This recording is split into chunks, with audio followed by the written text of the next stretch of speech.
All right. Well, just to get us started, again, thank you so much for coming. It's great to see all of you here. There are certainly some new folks to the conversation, so excited to share our story with you today on an innovation district, which is a partnership between George Mason University, Prince William County, City of Manassas, the surrounding businesses, and Northern Virginia Community College. So really, really exciting next step in building our region. Um, and we also have several of you who have been with us through the journey, and so can't thank you enough for all of the feedback that you have provided to get us to where we are today. And so on behalf of our team and everyone who has contributed, again, really excited to share with you and have Stiletto share the findings from our Innovation District Planning Study, which we now have a final report and will be able to share after this meeting. I want to give a special thank you to Tom Flynn, Patrick Small, Eleanor Wagoner, Jackie Connor, Bob Sweeney, and for your participation on the working group. This team has been meeting on a very regular basis with the Stiletto team. And so with Stiletto, would love to thank Laura, Gina, Jenna, and team for your expertise, for your hard work. And just to let you all know, what you're about to hear today is 722,000 data points that has been leveraged to develop this study. I want to thank Lovey Hamill. She has been pounding the pavement, really reaching out and making sure that folks across our community know about this study and can help contribute to it. And for all of our members of the steering committee who have met on a regular basis to review results and share feedback and guidance for next steps, if you can wave virtually, that would be fantastic as well. All right, Laura. Well, first, Tom, anything that I've missed that you would like to share? All right, Laura, do you want to take it away? I will take it away. Good morning, everybody. Great to be here with you all and excited for the conversation. I'm actually going to go ahead and share my screen. We're going to run you through a presentation. It's going to take us 20-30 minutes to kind of go through what we've put together. We're very happy to entertain any questions as we go through the presentation. We have a couple of questions that we've got to probe some conversation as we wrap that up, and then we'll have some time for additional Q&A. As Amy mentioned, the goal is to get the report out to everybody so you know what we're up to. But this is really the culmination, as Amy said, of a number of months of work with both the working group that we have and our sponsors on this, which is, of course, George Mason, Prince William County, and the City of Manassas. So I'm going to go ahead and share my screen. If I can't see you and you have any questions, just give a holler as we go through. And again, we'll make sure we also have time at the end of the presentation to talk any further. So, okay, wonderful. And we would just ask maybe if anybody is not speaking to maybe mute until you have a question, just in case there's any feedback that comes in for the other folks participating. Thank you.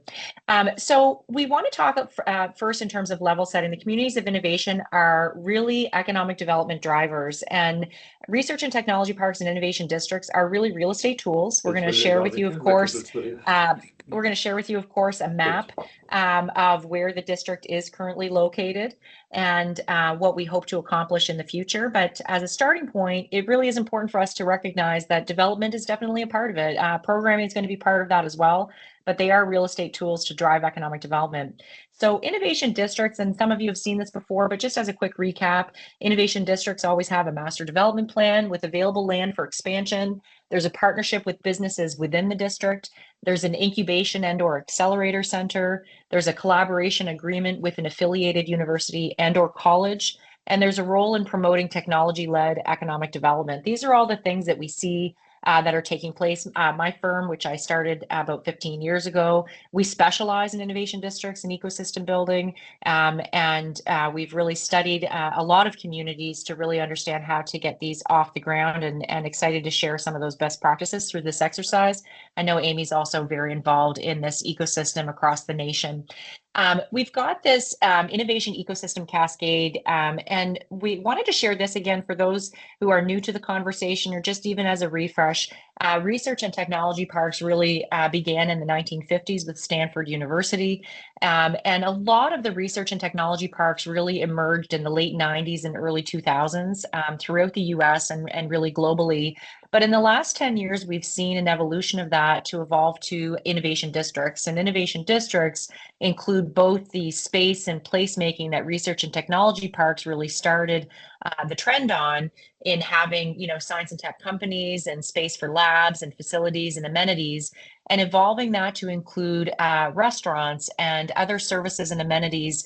Housing is part of it to create micro communities within communities to really make sure that we're nurturing those up and coming professionals in their where they want to live, work, and play, and creating that ecosystem for companies that are both starting and scaling.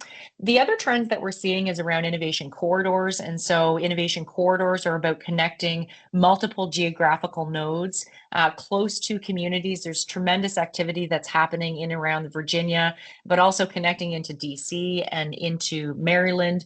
And so there's lots of organic elements happening today in the community. So it's about building a narrative and connecting the dots between all these exciting initiatives and activities. And then the last piece is around innovation networks. And that's really where we focus on sectors. And many of you will be familiar with the Tech Hubs program federally in really creating those network nodes throughout the nation focused on certain strategic priorities. And we'll talk a bit about the sectors that we've identified here. And we're hoping to use this as an inspiration, both in terms of where we're at in building this innovation district, but also where you have the potential to go and continue to evolve this idea. We share this to really lay the foundation of, what's the point in all of this?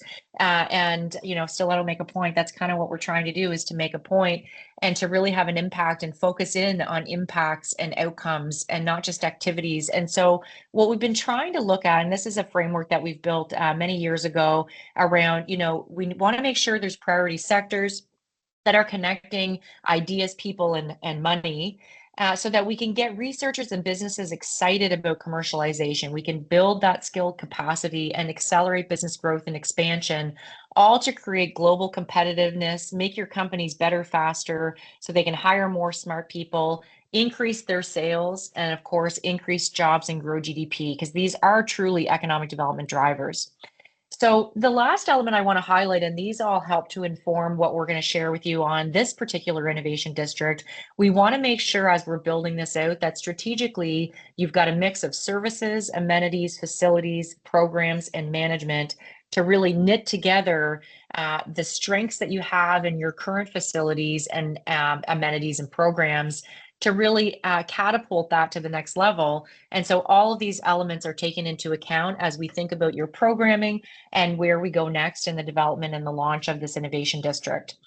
When we think about what the difference is between a business park and an innovation district, we find this really helps to underscore what we're trying to kind of get at here. And so with a traditional business park that's highlighted in sort of yellow, where we want to go with an innovation district is just augmenting a few things. You've already got manufacturing uses, office uses, and labs, and there are some trails and some intentional development, but we really want to help bring that to the next level to evolve it to an innovation district, which means adding shared facilities in the core of the development, adding networking assets, programming to support companies, and that's companies at all stages, whether it's starting up or scaling up, focus in strategic sectors, making sure there's connections to universities and colleges, and an overarching marketing and promotional campaign that helps you to attract companies and tenants into the community to support broader development. And we want to do this because we want people to stay and play and live and work both in the city of Manassas and Prince William County,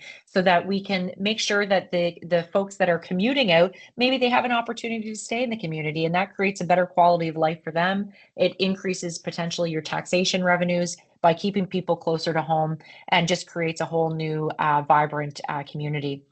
So the goal here is to really harness the region's growing population and some of the core sector strengths that you already have to create lasting economic impact. And we talked about what's the point and focusing in on impact and outcomes. And that's really what we're trying to do. It's not a list of activities that we want to do to say we're doing, 50 things. It's more, what can we do strategically as a community to have a long-lasting economic impact for the institution, for the city, for the county, and really just overall for the residents that live in this great community.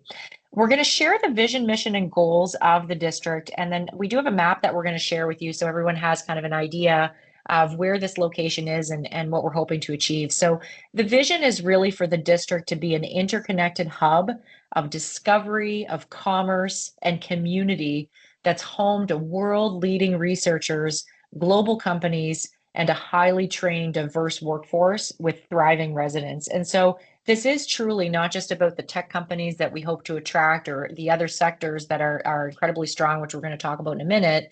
It's really about creating that micro community within the community. And the mission is really bringing together those world-class facilities, expertise, and resources that's going to help accelerate impact for the institution, George Mason, for Prince William County, and for the city of Manassas. And so we'll be laser focused on these core elements. The vision and mission was really developed as a result of the different outreach and feedback that we've had through this engagement, which would include, we had a survey from the business community, we've had a number of focus groups, we've had interviews, and then of course our advisory committee and working group. And so it's been through lots of inputs. And as Amy said, there's 700,000 data points that's gone into this exercise, but really the voices that we've heard through the exercise from the participants and the community that's been incredibly engaged, and we're very encouraged by that. Some of the goals that we're hoping to accomplish as we move to goals is about strengthening partnerships between industry academic institutions to really build a strong talent pipeline. If we look at the reasons why companies want to locate in certain areas, it's because they want access to people. And you've got a real burgeoning upcoming talent pipeline that we want to make sure is aligned to those strategic sectors so that we can attract companies to then hire these people in these areas to help them grow their businesses and, of course, help them to stay and remain in this area. We want to offer education and workforce training programs that meets industry needs. We are looking to create an environment that enables the exchange of ideas between innovation generators in academia, government, industry, and in healthcare, just in terms of all of these core elements. We want to attract young professionals with dynamic spaces, amenities, and exciting job opportunities, establish resources and support to accelerate emerging technology startups, offer programs, services to help businesses at all stages of growth prosper. And the reason we highlight that is because we really want to see a mix of about 40, 40, 20. So we want 40% of the companies that are less than $1 million in revenue that are in the startup stage. We want about 40% of companies that are between $1 million and $10 million in revenue so that we have those that are scaling. And then about 20% of your core businesses are large multinationals over $20 million in revenue. And this creates a circular economy and a way for startup companies to work with larger companies to have a talent pipeline that's coming up through other businesses. It really does create the magic in helping to create that ecosystem that we're really hoping to nurture. And then lastly, building a community by fostering connection, outreach, and inclusion. So these are our core 7 goals. There's lots of other things involved, but we're trying to stay as focused as we can so that we make sure that we can drive the goal of that impact and the outcomes that we're looking for. So some of you have seen the boundaries. If some of you were participating in our Innovation After Hours, which took place last August, and other conversations that we've had, of course, between then and now. But just as a refresh, what we're looking at in the map here in terms of the location of the district, I'm going to zoom in a little bit so everybody can kind of see. You've got the SciTech campus for George Mason that's located in the heart. You've got the regional airport, which is located kind of in the south end of where we're looking at. We've got various data centers. This is what these icons represent, is the different data centers that are located within the district boundaries. You've also got the Innovation Town Center, which we've heard, is underway, which is very exciting for those developments to occur. And then the purple, we want to highlight here, we've got Future Innovation District subzone, and this is really where that quarry and shopping center is currently located. The historic downtown Manassas, we want to make sure that that's included. There's a really fantastic vibe happening with the city of Manassas and its downtown area. Lots of great restaurants, great retail, very trendy, great for our young professionals. So one of the things that we'll want to focus on, and you'll see this in some of the recommendations, is the transportation and connectivity. We did hear this through the community engagement from a number of sources, wanting to make sure with this 1,100-acre site that we can connect people from the north end to the south end and from east to west and everywhere in between. And so that will be something that we'll be considering and looking at in the next steps of making sure that we can create those interconnected sort of nodes within that. And we'll come back to that in the as we get into the Q&A and discussion. If there's anybody that wants to unpack this a little bit further, we're happy to come back to it. But just to give you a bit of a sense of where this is actually situated within the community, it doesn't mean that we won't expand the boundaries in other areas, but we're trying to wrap our heads around what we've got to work with today and how we can lean into both some of those assets and also some of the sector activity that's already taking place, which we think is very exciting. And So Laura, when we just really want quickly to interrupt really quickly, just wanted to make sure that we note that we also have the businesses along Godwin Drive included in this map. So you've got Micron, BAE Systems, Lockheed Martin, General Dynamics, New Site, et cetera, that's also included in the Innovation District. Terrific. Thanks, Amy. While we're pausing for a second, Tom, was there anything else that you wanted to highlight while we're on the slide?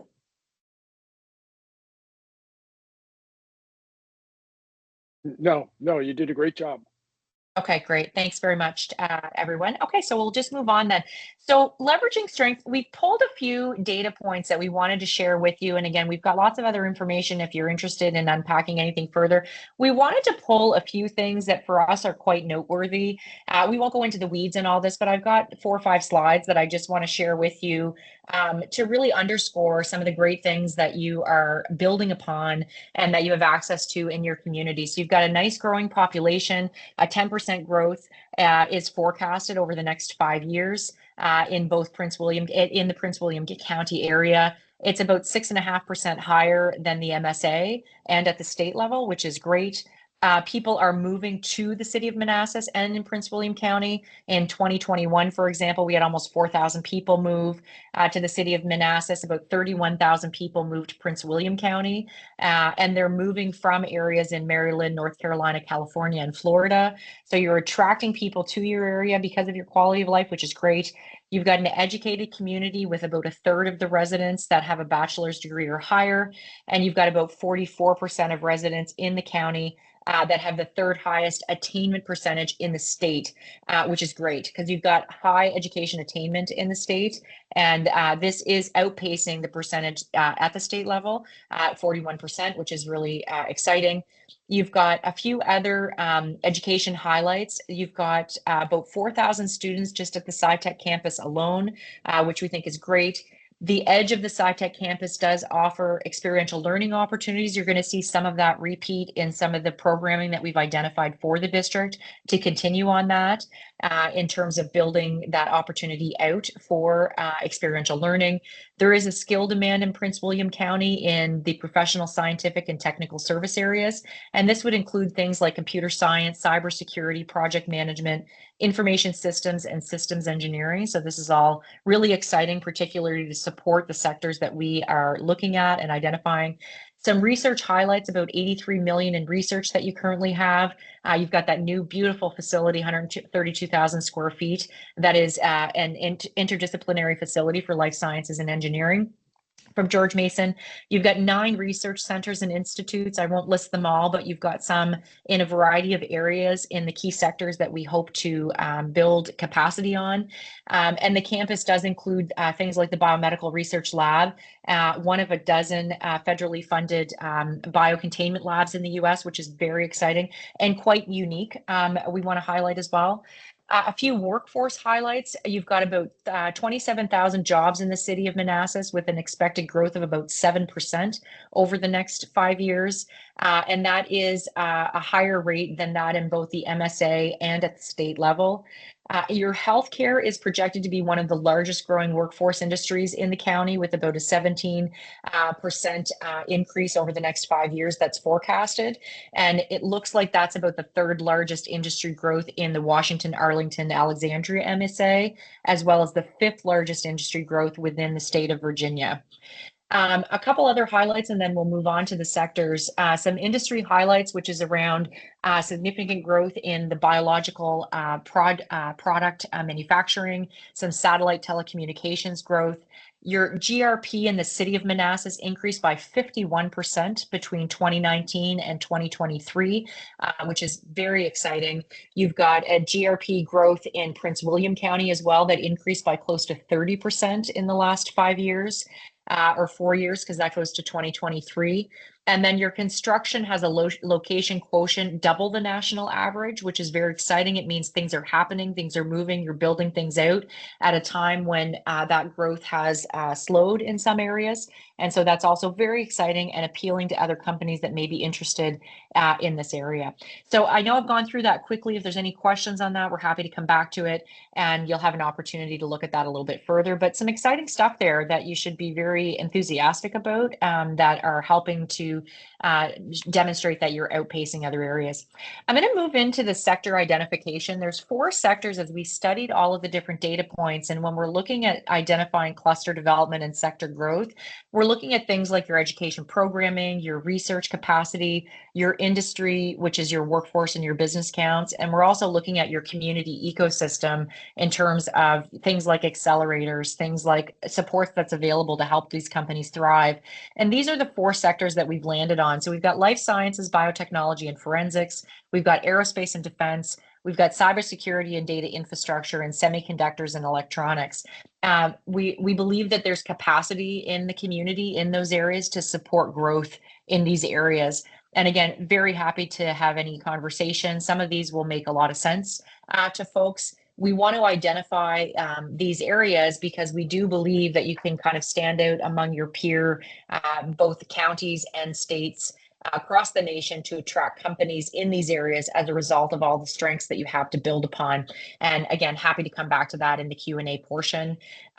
We do want to highlight this as well. So if we look at those 4 sectors from the previous slide, there's other elements that are what we call technology focused areas and foundational sciences that also support each of those 4 areas. So we don't want to have 20 sectors to focus in on because you want to be as focused as you can be. But this is just to underscore the fact that your technology focused areas like advanced manufacturing, ICT, AI, analytic instruments, and supply chain and logistics, you've got some competencies in these areas. They may not be the primary areas, but they're more horizontal components that are supporting and are needed to build capacity in the 4 priority sectors that we've identified. There's also foundational sciences like computer and information sciences, biology, health sciences, engineering, and mathematics and statistics that are also some really interesting things happening at the institution level that you can lean into to support focus in these areas. And again, happy to answer any questions on all of that. We want to talk a little bit just in terms as we think about, what's in it for me, because everybody wants to make sure that they're going to get something out of all of this. We've identified some core buckets and benefits to the main benefactors of this initiative. So we've got higher education, and we say higher education because we know George Mason is our sponsoring institution, but we've also got some other great institutions and colleges in the region that will hopefully become part of the culmination of the launch of this program. We've got Prince William County, we've got the city of Manassas, and of course industry. And we know there's already been incredible support from industry in a couple of industry roundtables that we've held, in outreach that the team is doing now to help support the launch and the implementation that will come next. And so, there's lots in it for everyone as we look at this, whether it's perception and profile, economic expanding impact, increasing industry sponsored research and profiling, student experience, commercialization for the institution. There's lots of great stuff. If you're looking at the government level with the county and with the city, we want to make sure we get that economic return and the economic development, that workforce development, so that we can grow in strategic areas and have focused development. And we also want to make sure that we lean into the local components and supporting sort of that the local businesses that exist and helping them to thrive as a result of having an increase in people working in this area. That's going to have a local impact as well in supporting those businesses. And then, of course, for industry, they've shared with us that they want to have access to the right skills and a workforce that's able to support their growth plans. And so we really do believe that that's an incredible benefit to industry and what we're hearing from them as well in terms of helping to support their growth with R&D, with talent development, and really upping the brand identity in the county and at the state level where those businesses are choosing to locate. And we've already kind of gone into all of that. So we want to get into recommendations because we certainly want to make sure we leave some time for questions that you might have in terms of thinking through next steps. And if time permits, we do have a little bit of a quickie Mentimeter survey that we'd like to get to, but we'll pause on that once we have an opportunity to hear from you as well. So we've identified basically 3 pillars. These pillars is what the focus will be in the implementation stage to help us really mobilize this. So we want to focus and it lines up with the themes that we heard through the engagement, hearing from companies and from businesses and individuals like yourselves on what's needed and what's missing to make sure that we can have this as an environment that's going to thrive and be sustained over time. So pillar 1 is marketing and branding. And as the name implies, it's really about making sure we've got a unique brand, that we're consistent in our communication and messaging across the county, the city, the institution, and with all of you as stakeholders in the community. So marketing and branding is a component. Industry support and collaboration. We want to make sure that this creates really a connected ecosystem with businesses, the talent, which is the workforce, and then the community, and bringing all those pieces together. And then workforce programming, making sure we've got intentional and tailored workforce programming that's going to strengthen the talent pipeline, supporting company growth and priority sector advancement. And so these are the 3 areas. The various elements, we do have a number of different specific initiatives under each of these, and we won't go into the weeds on all of this for today. We want to just at least let you know what we're thinking about and where things will be going. So as you think about how you may want to get involved in this initiative as we move forward to the launch and implementation, there may be some elements within here that resonate with you, and there will be opportunities to participate in how that comes to life as we move with the implementation, to make sure that this is a co-created innovation district programming that really does respond to where you're at and what you want to see in the community. And so with each of these elements and pillars of what's been identified, marketing, things like branding, social media, making sure you've got materials, you've got some success stories, maybe there's tours and events. The industry support and collaboration. We're hoping to have sort of a database for intellectual property and research to make it easier for businesses to understand what's there so that they can strengthen their business and accelerate their growth. Looking at things like programming to support innovation and commercialization, and having access to capital and funds, leveraging those core research facilities that are currently in the community. For your workforce programming, like I mentioned, it's about that specialized technical skill building, experiential learning, possibly having a job repository, networking opportunities, making sure that we've got opportunities for expansion and mentorship and experiential learning, which is taking place today, but we'd like to amp that up a bit because that's the feedback we've heard. So we'll come back to this potentially in a little bit of a survey with you of things that you might like to see from a priority perspective, once we have the opportunity to hear from you on any questions that you might have. A couple of last things that we want to talk about before we open up the floor. In terms of mobilizing the district, there's kind of 2 things that we want to think about. And when we're building innovation districts and communities of innovation, there's really 6 elements that you need to have to make sure that your district can be sustained successfully over time. And those elements are, you want to have multi-level government support, you want to have a champion, you want to have a market demand that is clearly defined, and that's done with strategic sector focus and making sure you've got a strong value proposition, which is where all the programming comes in. And then, of course, your dedication to supporting company growth. And that comes with having the right governance structure and a financial model that will help you to sustain it. And so everything we've talked to up until this point underscores the first 5, which is your government support, your champion, we've been working on that, your sector focus, which we've talked about, your value prop, which is really about the programming. And the last 2 pieces is really around your governance and your financial model. So there's a few recommendations that you'll see in the report around governance, and that's about making sure that you've got the appropriate structure to help support the core sponsors of this initiative and the community at large. And that's about adopting a 501c3 governance structure so that the district is a separate entity to be able to accelerate and maximize its impact, to deliver and build programs as needed, to respond nimbly to industry needs, and to make sure that you can kind of pull the pieces together at the speed of business. We know that that's really important. About 65% of parks and districts throughout the nation have a separate entity, a 501c3, to be able to achieve just that. You want to formalize the collaboration between the city, the institution of George Mason, Northern Virginia Community College, and Prince William County, with support from industry to ensure that we can sustain the priorities and the operations as a collective.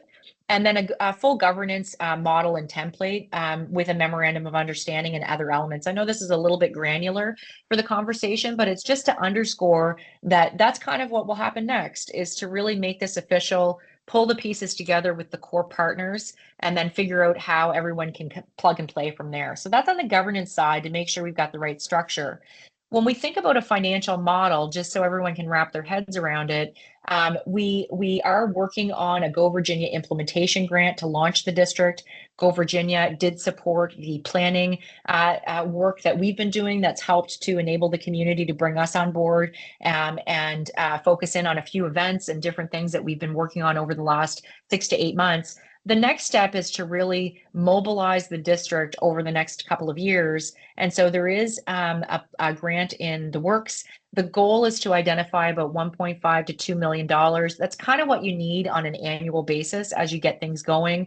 There is a match that we're looking for of 750 to $1 million, and conversations are already occurring with a number of folks in the community. We're actually receiving some really positive feedback, and a big thanks to those that have already put their hand up and to the team that's actually working on that. I know Jackie and Lovey are on the call and have been instrumental in that, in helping to get that going. But ultimately, we're trying to cover off some of those marketing and branding, some of your program development pieces that we've highlighted, making sure that you can develop a sustainable model, which I'll pull up next before we talk about next steps, and then your governance structure and an overall program development. So we want to make sure that you've got all of these pieces covered over the next couple of years to really get this going, get the programming launched, and be off on the right foot as you formalize the longer term pieces. So if you haven't heard from us yet, you might in the near future. And thank you in advance for taking the time to meet with folks from the team to have that conversation. We're really excited about it, and we think there's something really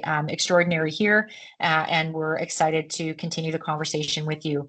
When we think about long term, I'll just highlight this real quick. When you're looking at innovation districts and communities of innovation, there's a number of core funding sources beyond government funding, because we don't want to be beholden to government infinitely. We want to make sure that this can be a sustainable, model to be able to run itself and run the programming over time. And so generally speaking, you can get leasing revenues from buildings, you can get land rent participation fees.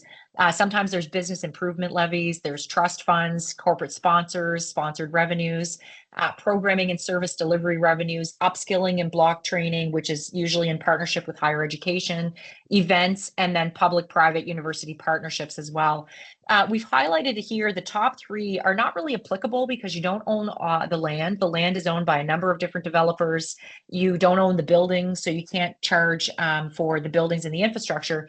So what we'll be focusing on in the next phase is really trying to see where you can actually tap into that longer term funding with a number of these other funding sources to be able to line that up. So if you can get your seed funding going with the support of the match that we'll get from industry, with the funding that we're hoping to get from the state, and then over the next couple of years, we'll flush these elements out and try and tee all those pieces up for that longer term sustainable revenue, so that you're at fully sustainable by about year 5 is the goal, and then operating on your own. And so that's what we wanted to cover on the financial piece.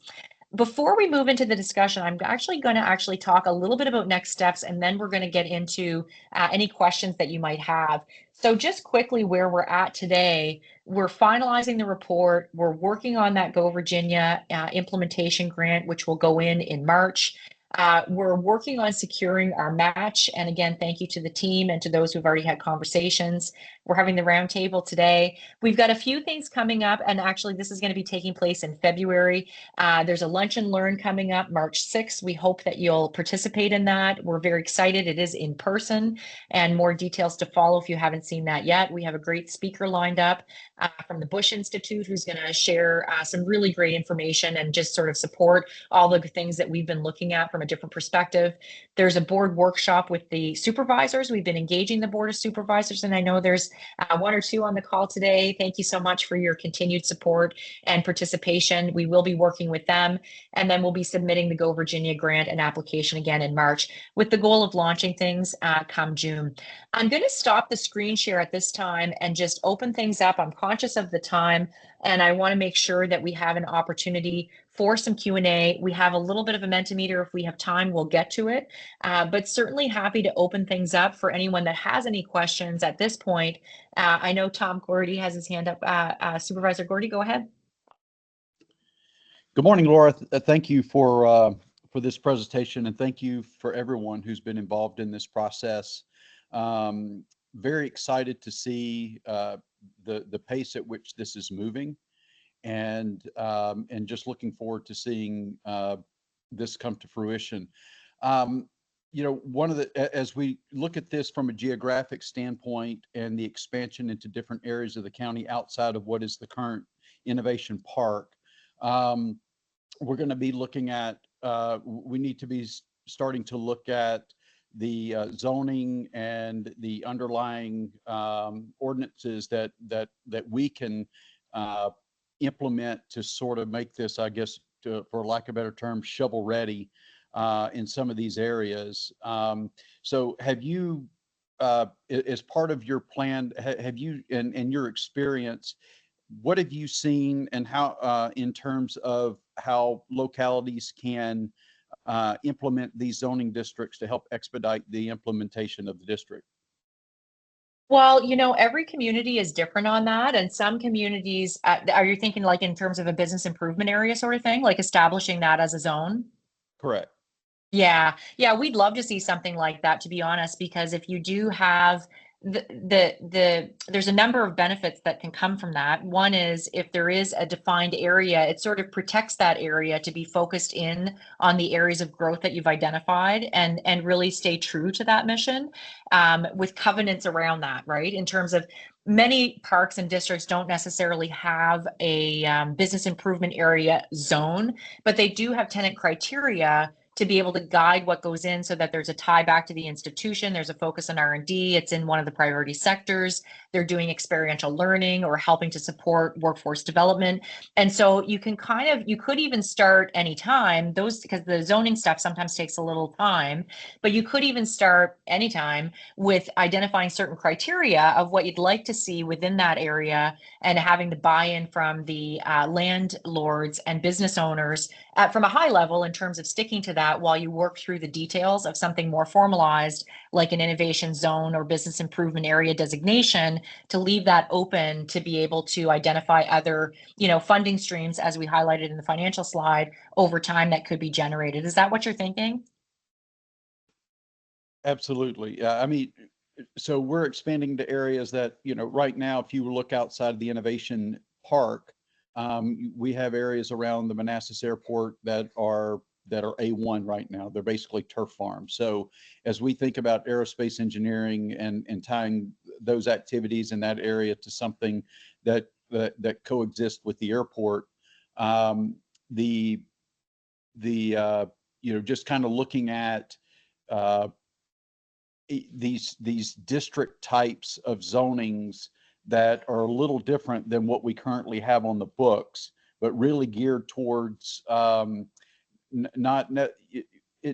within our district. I mean, we're having a little challenge between you know, heavy industrial and light industrial, with certain limitations on what can be done in light industrial, which puts us creates a lot of our small businesses, our startups, are having to go into M1 zoning, which now they're competing with data Right. centers, which is very Right. expensive. So So looking at how do we create a zoning that meets these diverse business types, and you, especially when you start looking at manufacturing, but protecting that land so that it is allowing us to have the diversity within our economy beyond a single industry. So just looking at it from a broad, having a broad zoning that, but at the same time, it ensures that we're actually accomplishing what the innovation district is set to accomplish. Yeah, that's a fair point. And data centers are great. We know that there's lots of capacity and some activities on that with some of the data centers located within the district today. You do have limited land left in terms of what could be developed. So it would probably be really great from a strategic perspective if we're trying to drive that outcome to focus in on the remaining lands that are available in those strategic targeted sectors. One of the things that we found that is helpful is having sort of a scorecard on your criteria of what goes in, and then a minimum score to make sure that you're meeting the criteria, so that it becomes not black and white, but provides some parameters, but also some flexibility in terms of managing that over time. And we can maybe chat about that offline as well, Supervisor, just to kind of see where that could go next, because it is, it's a big thing to chew on. To try and figure that out. And I know, Tom, you put your hand up. Did you want to comment on that in response to that? And I know we've also got a couple other folks with their hands up as well. But Tom, I'm assuming you wanted to respond to that.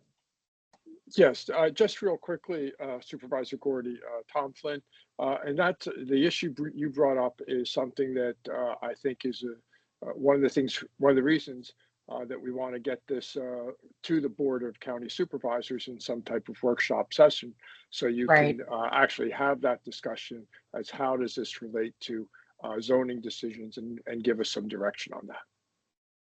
Thank you, Tom. That's great. I appreciate that. Thank you so much again, Supervisor Gordy, for the question. And Supervisor Washington, I think that you also have your hand up. Not a supervisor, but I'm Tanya Washington, Planning Director for Prince William County. So very nice to meet a number of you. Actually, Supervisor Gordy brought up one of the things that I was going to bring up, which is, looking strategically at future land use and how we can prepare, sites that haven't been developed, or maybe opportunities for redevelopment, but it's probably more new development to support the innovation district.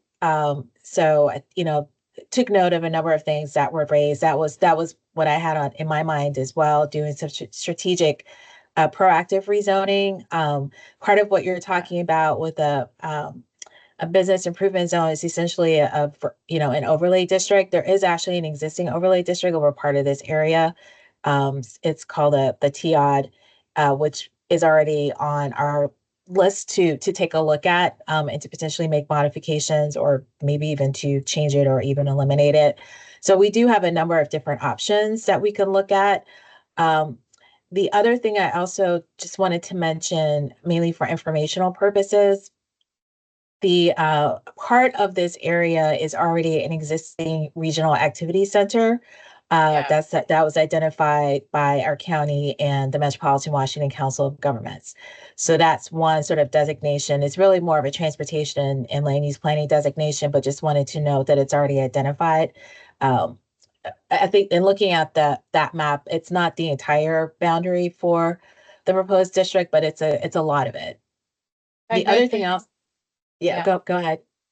No, I was just going to say that's good to keep in mind as we think about opportunities for expanding those boundaries, to make sure that it's aligned with what you're referencing, right? So that's great. Thank you for flagging that. Yep. Right. And then the other thing I wanted to note was because part of the proposed boundaries include the area that's closer to Sudley Road. And we are, through a directive from Supervisor Gordy, we also have in our queue to do a future small area plan, a Sudley Road corridor plan. So that's, a little further away, but given that you're looking at some adjacencies with part of the Studley Road corridor, that would be part of the innovation district. That's just something else to keep in mind. And also, frankly, will be helpful when we do get to that corridor plan to think about the connections between that corridor, and this district. Yeah, love it. That's great. Thank you. All great points, and certainly things to keep in mind as we go to the next step. So thank you. And that's wonderful. Thank you for the question. I appreciate that. Truett, you have your hand up. Thank you for your patience. Go ahead. Oh, no worries. I was looking at and it went through kind of quickly, but the revenue, the concept of taxing, property owners. I just wanted to ensure that this was envisioned as being more of one of the commercial components as opposed to the only residential component that's within the innovation district. Meaning that we're getting ready to open for sales, and I don't want to have a weird situation where uh, somebody wants to effectively tax our homeowners in the future. That would be problematic. Yeah, no problem. Thanks for the question, Truett. And we highlight that as an option in terms of something that could be considered, but of course it's very complicated, right? Because you'd run into situations where if you've got new developments, you'd need to grandfather different components. So that in itself is a whole conversation around what's feasible, what would be realistic. In other areas, often what they will do is put a levy on by acre. And it's generally a nominal amount. You've got 1,100 acres, right? And so there's quite a bit of land that's in there, and what that model would look like is yet to be determined. But certainly conversations with folks like yourselves with development that are occurring in there in terms of what's realistic, what's doable, how will that work? There's probably going to be a number of ways to slice that out. And that might end up not really being feasible because maybe that becomes too challenging for the landowner. So it needs to be something that's done in a way that will not make it prohibitive for any development that you do have, and understanding that. But in terms of housing, it's not usually by the housing unit, it's usually by acre or total square footage of development is normally how something like that is structured. And generally a sliding scale over time to allow for any change that would be made to be done in a way that allows the landlords and the landowners to be able to adjust accordingly, if applicable. And that's to say, if it ends up being something to be done, it's more just here's some ideas. If this is something Sure. that's feasible, great. And if it's not, there may be some other ways to be able to generate that long-term sustainable income that will be looked at in the next phase, just to see what makes sense and what's actually doable. Got it. Thank Yeah, you. no problem. Thanks for the question. Appreciate that. Amy, did you want to chime in? You're muted. Yes, sorry. I see we have a question in the chat here by Joe Stansby, and his question is to make this district truly a place so that people want to live and work. Transit has to be part of the equation. How do we envision OmniRide working to help facilitate development over the coming years? Joe, you are not alone in this comment, and we have heard this from many of the folks that we have talked to throughout this process. And so I do see that Bob Schneider is on the call today. And we've been having conversations with him and sharing the importance of that, and just wanted to see if he would like to speak up and share some of his thoughts around that question.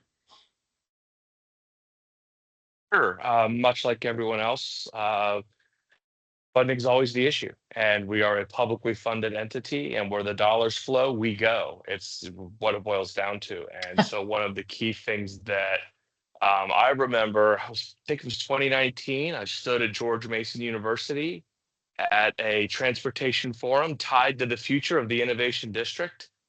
And they were talking about these very things, teeing up these conversations. And I said, transit has to be one of the key ingredients, not smeared on at the end. We have to be baked into the cake. And that is one of the key things to consider. What we have been doing is slowly migrating our services and rearranging our services westward through routes and services, migrating to microtransit, increasing frequency. And now we are positioned where if the funding is available, some of our next services will connect downtown to the George Mason campus. When I say downtown, downtown Manassas, we are looking very closely at that connectivity between Manassas to Micron to George Mason to our university lot, because we just started commuter routes from Warrenton and Front Royal that connected at the university lot. So we now have routes that bring passengers in from Front Royal and Warrenton, and we know there's faculty and staff that live in those areas. So now you're not just talking about, we tend to think from a student life perspective, but now you're actually talking about it from bringing in workforce development, engineering, support staff. You've now got different avenues to look at it where we now can bring commuters into Prince William to access a transportation network to then get them to the innovation district. That's what we're looking at in the next couple of years. It always comes down to funding. One thing that is very, very unique about, talked about taxation and revenue streams. Prince William County is the only major provider of transit service in the Commonwealth that does not have a property tax for its residents for transportation. Almost 100% of all funding for transit in Prince William County comes from one of two sources: the motor fuels tax or either the state or federal government. We collect a lot of money from the federal government through fares and grants, and the state for the commuter services. We don't actually have any dedicated funding streams, and there isn't a set aside for example, business tax. So it's like, hey, wouldn't we love to add more services for hospitals or universities or workforce development? There's no dedicated business tax. There's no dedicated property tax. There's no component of that. That just goes to the general fund. And historically, the county has not dedicated funds from the general fund. We've used the motor fuels tax as well as those outside resources. So Prince William County's been very, very innovative for that. That's one of those things that they deserve tremendous credit for. But now when we're looking at things like putting together the innovation district, it's going to require some innovative thinking about how we leverage financing in some different ways. Look at you, Thanks, Bob Bob. Sweeney. Bob is all over it. He's definitely all over it. Bob, thank you. Thank you, Bob, both Bobs. Thank you for the question and thank you for the comments. I know there's also a comment in the chat just in terms of the slides. I think, Amy, we are planning on sending out the report. Were you thinking the slides are going out as well? I think that should be okay. Yeah, if the slides are helpful for folks to be able to socialize what we're talking about, that's great. But we'll also be sending the full report so you have all the information at your fingertips. There's another question in the chat from Tanya. Again, had a question about the proposed district governance. Would that intersect or interact with the Innovation Park Governance existing board? Yet to be determined. That's part of what we need to look at in the next steps in terms of the organizations that are wrapped around supporting these types of developments. I would imagine that there will be some sort of continuity to make sure that there's not duplication, but that everything is sort of knitted together nicely. And so the folks that are participating on that current existing governance board, perhaps that can be a launch pad for who might be identified as participants in the broader innovation district. But again, that will come in the next steps. And Amy and Tom, I'm not sure if you wanted to add anything further to that.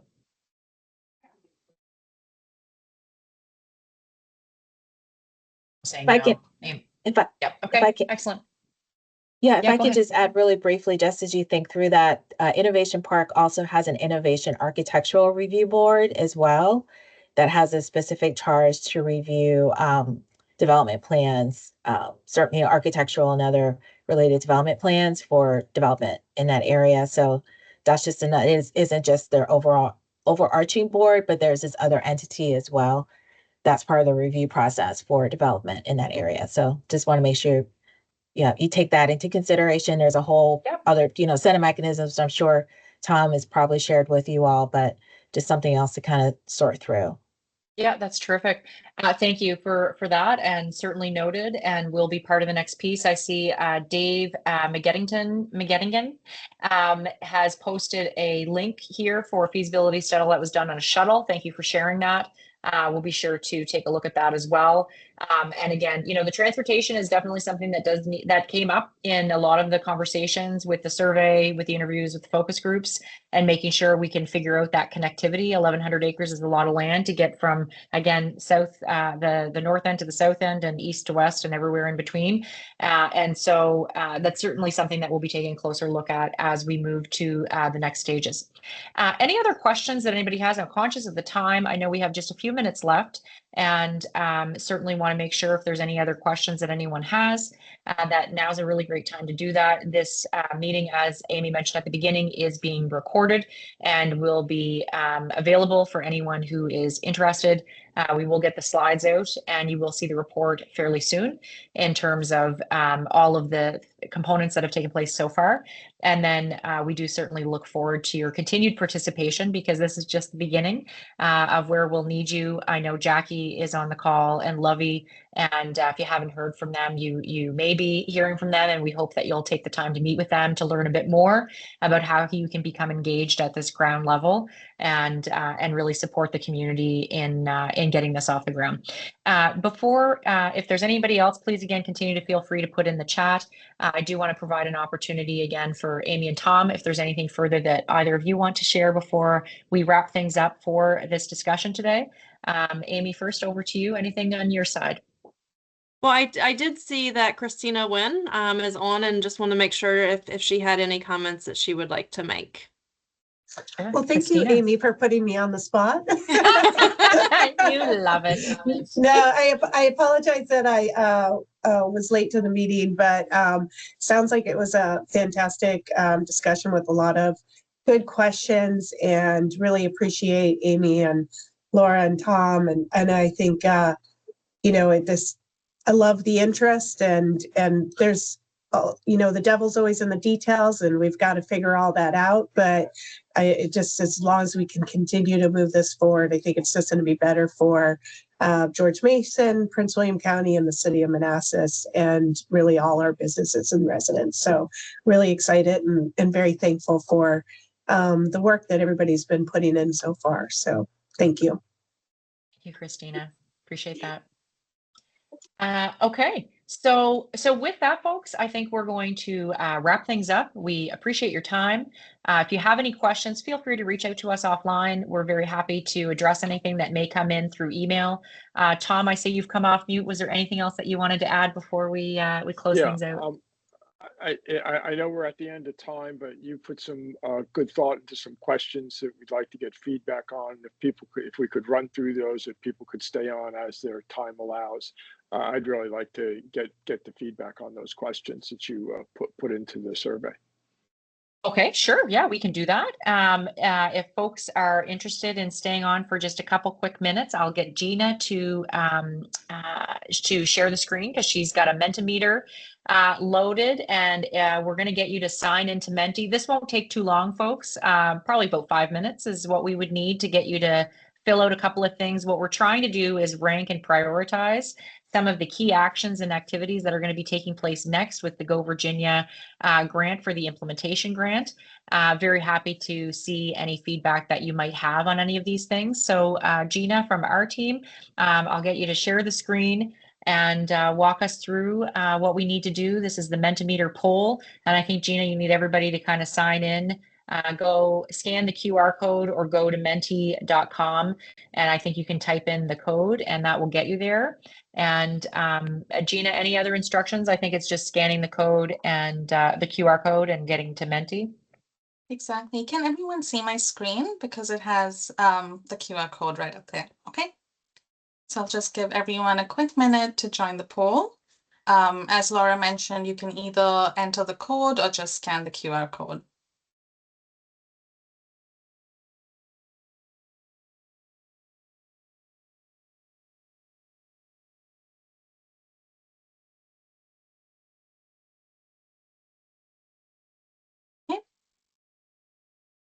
So I'm assuming everyone has started. So I'm just gonna. Okay. Perfect. So this is the first question, is just asking for pillar 1 if you could rank your top recommendations. And I see some folks have already jumped in and are doing some ranking, so that's great. Just to read out the options here, it's organizing lectures and conferences on priority sectors, district branding, marketing and business development strategy, launching a social media campaign to raise awareness about the district, sharing success stories of companies from the district, planning tours and events, and creating marketing materials that organizations can use to help promote themselves and the district. And do you want to maybe share the screen as well, Gina, just so that we can see the answers coming in and make sure folks are in? Oh, I'm sorry. I thought that it was on. Thanks for flagging that. Okay, can folks Oh, there we go. Yep, that's great. Can you see that? Is that big enough? Or I can change the. It looks good on this end. Okay, great. Thank you, everyone. I'm just gonna go to, does this need to be larger, folks? Is that, can people see? Okay, I'm gonna just flip to the next slide. So same thing here. If for pillar 2, you could rank your top 3 recommendations again. So this is under the next pillar and includes actions like having a matching program and system, a catalog of intellectual property for higher education, but also industries in the district, a comprehensive research database. So this would be for industry to be able to see what faculty and researchers are doing to help increase collaboration, programming related to innovation, commercialization, and productization, nurturing funds or capital available to existing and emerging companies, leveraging core research facilities, or having an interactive online asset map of what's available. Sorry, Tanya, I see your hand up. Just a quick question. Can Sure. you remind us of the names of each of the pillars? Absolutely. So pillar 1 was marketing and branding. Pillar 2 is industry collaboration and supports. And pillar 3 is workforce programming. Okay, so I'm just going to give folks a few minutes to rank their top.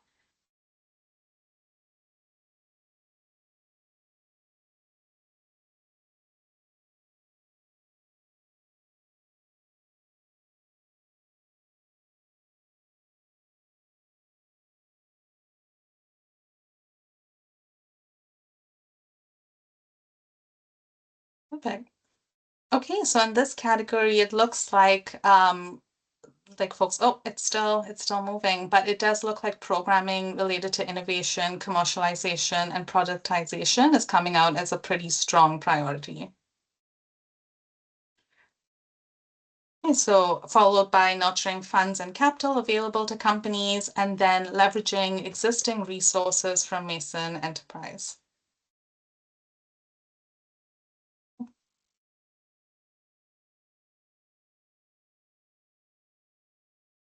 And so now for pillar 3, which is workforce programming, we have skill building programs and technical programs, experiential learning and internships, having a central job repository, offering networking opportunities and events for young professionals, professional cohort programs to foster relationships, employee mentorship programs, programs to attract new employees to the district, ensuring a robust pipeline of future STEM workers, and exploring expansion opportunities for the district.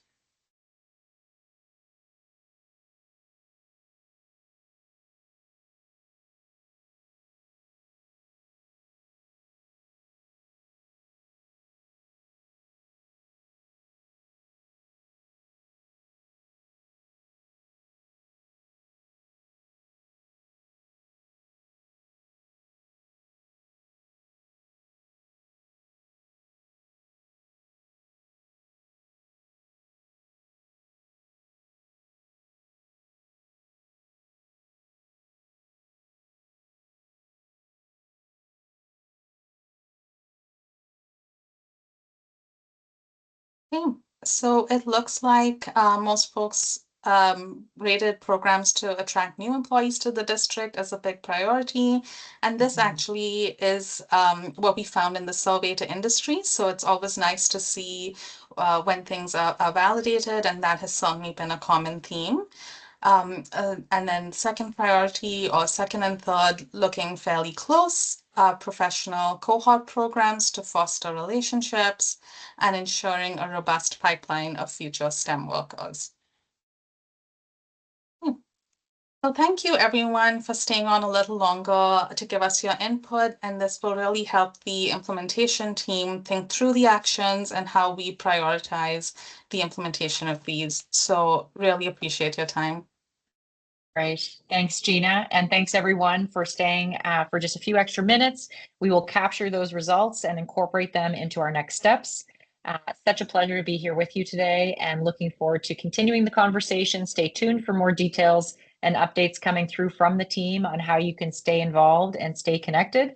It takes a village, and we're looking forward to having your continued involvement in this exercise and getting this going and making it a reality. So thank you so much. And Amy, back over to you. Yeah, thank you all for staying on, and Laura and team, special thank you to you all. You have been a fabulous partner in this, and from Prince William County, City of Manassas, and George Mason, really appreciate you all. Thank you. Thanks, everybody. Have a Thank great you. rest of Take your care. day. Take care. Thank you. Bye-bye.